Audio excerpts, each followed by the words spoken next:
Memang benar, Vladimir Putin belum pernah mempermalukan Donald Trump seperti ini. Tepat sehari sebelumnya, pada 9 Mei, Putin mengatakan bahwa dia mendukung perdamaian di Timur Tengah dan bahkan menyatakan siap membantu dalam mencapai kesepakatan damai antara Amerika Serikat dan Iran.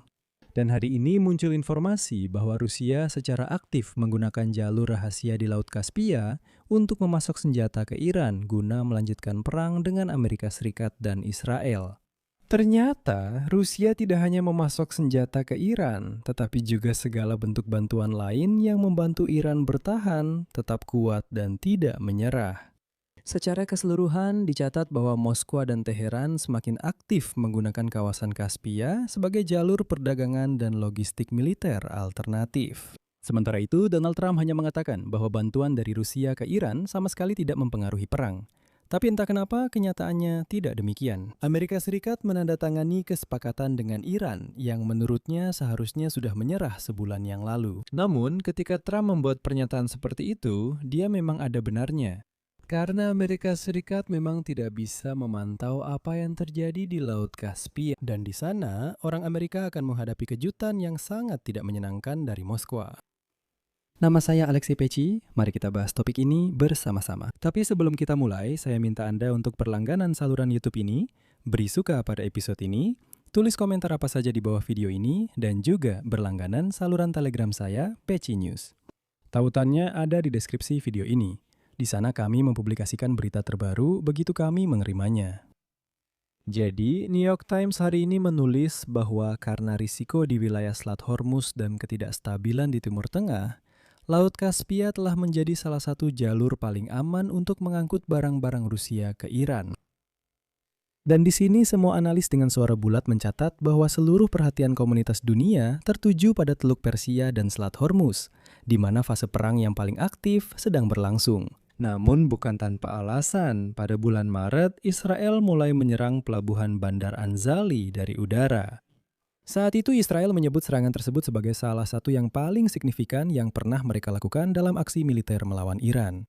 Namun intinya adalah pelabuhan Bandar Anzali ini tidak terletak di Teluk Persia yang strategis, melainkan di Laut Kaspia, sebuah wilayah perairan yang sangat luas dan terletak ratusan kilometer di utara. Dan Israel melakukan serangan di sana bukan tanpa alasan. Selanjutnya saya akan mengutip dari New York Times. Laut Kaspia yang biasanya luput dari perhatian, kini memiliki arti baru sebagai jalur perdagangan yang menghubungkan Rusia dan Iran.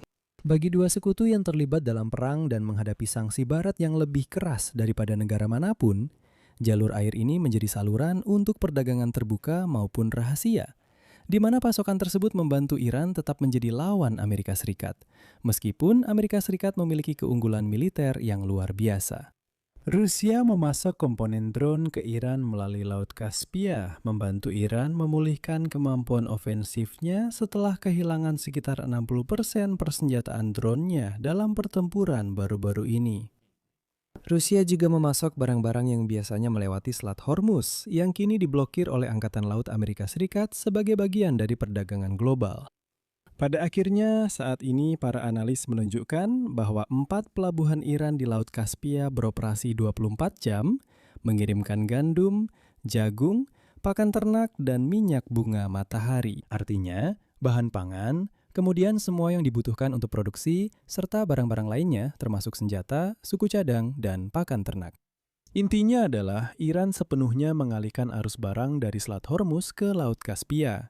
Namun Trump tidak mau melihat hal itu. Pejabat perdagangan Rusia dan statistik pelabuhan juga menunjukkan peningkatan tajam pengiriman di Laut Kaspia dalam beberapa bulan terakhir.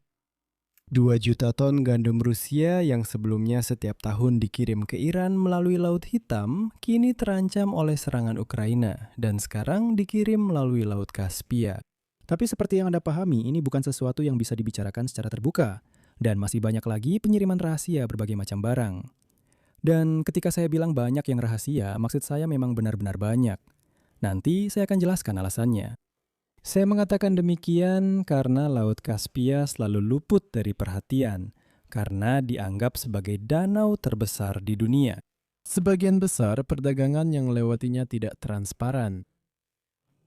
Pemantauan dari jauh menjadi sulit, antara lain karena kapal-kapal yang berlayar antara pelabuhan Rusia dan Iran di apa yang disebut danau pedalaman biasanya mematikan transponder yang memungkinkan pelacakan pergerakan kapal melalui satelit.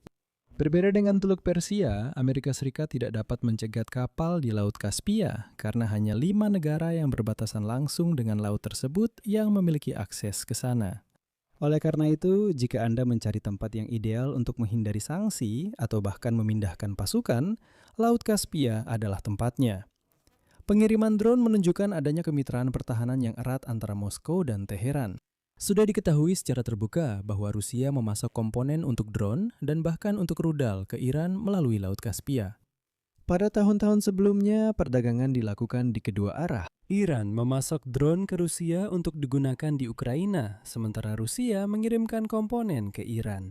Namun, kebutuhan akan pasokan dari Iran berkurang setelah Juli 2014 ketika Rusia berdasarkan lisensi dari Iran mulai memproduksi model drone Shahed sendiri di pabrik di Tatarstan.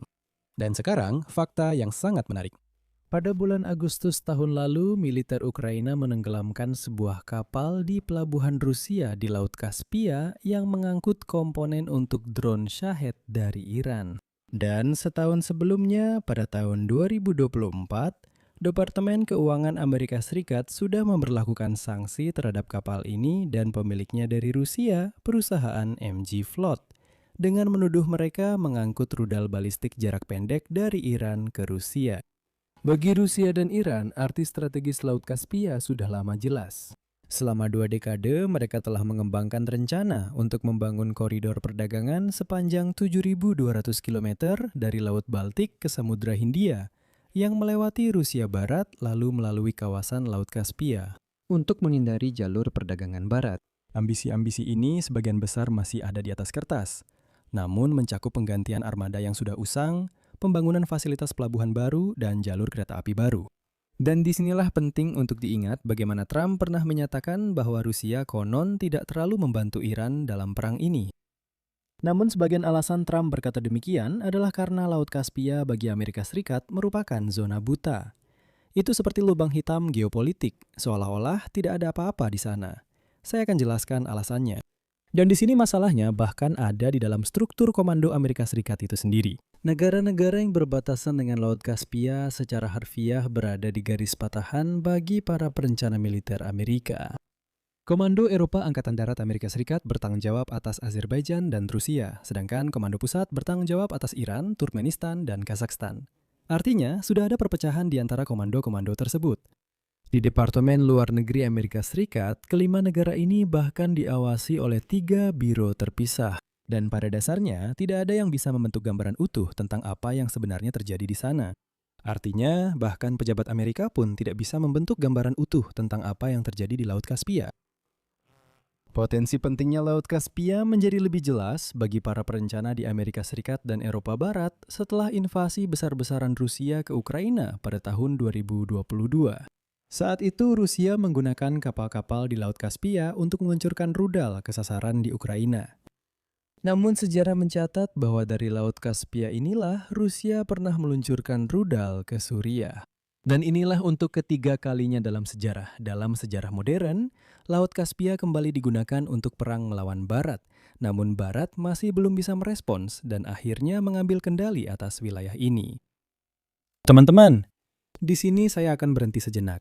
Tapi saya ingin segera mengingatkan penonton berbahasa Ukraina di kanal YouTube ini bahwa saya sekarang punya kanal YouTube baru yang sepenuhnya berbahasa Ukraina. Di sana setiap malam kami merangkum perkembangan hari itu dengan fokus khusus pada agenda Ukraina. Oleh karena itu, saya akan meninggalkan tautan di komentar yang disematkan pada video ini dan di deskripsi episode ini, tautan ke kanal YouTube baru berbahasa Ukraina. Silakan kunjungi dan berlangganan jika Anda memang ingin melihat berita dalam bahasa Ukraina. Tulis pendapat dan kesimpulan Anda di kolom komentar di bawah video ini. Dan tentu saja, jangan lupa untuk berlangganan kanal YouTube ini serta sukai episode ini. Dan jika Anda ingin mendukung kerja kanal YouTube ini, Anda bisa melakukannya secara finansial melalui donasi apapun atau langganan sponsor berbayar lewat tautan dan detail pembayaran yang ada di deskripsi video ini atau melalui kode QR di layar Anda. Itu saja, jaga diri Anda. Sampai jumpa semuanya.